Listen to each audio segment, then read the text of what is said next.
নাজানো কেতিয়াৰ পৰা তুমি মোৰ জীৱনৰ এটি নিশেষ কবিতা হৈ পৰিলা। তোমাক প্ৰথম দেখাৰ পৰাই ভাল লাগে, যেতিয়া তোমাৰ চকুৱে মোৰ দুচকুলৈ চাই কিবা এটা ক'ব বিচাৰে।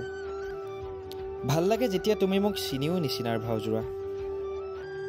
ভাল লাগে যেতিয়া তুমি একেৰাহে মোলৈ চাই থাকা যদিও নোচোৱাৰ ভাও জোৰা।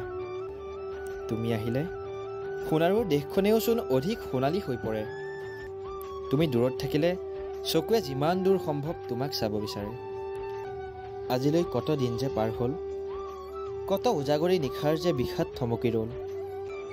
কিয় জানো আজি হৃদয়ে এই চিঠিখনৰ জৰিয়তে তোমাক এটি উত্তৰবিহীন প্ৰশ্ন সুধিব বিচাৰিছে।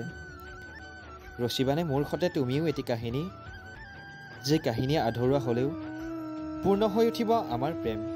এটি নামহীন কাহিনী, যি কাহিনীৰ আদৰ্শ হৈ পৰিব এই সমগ্ৰ জগত। ৰচিবানে?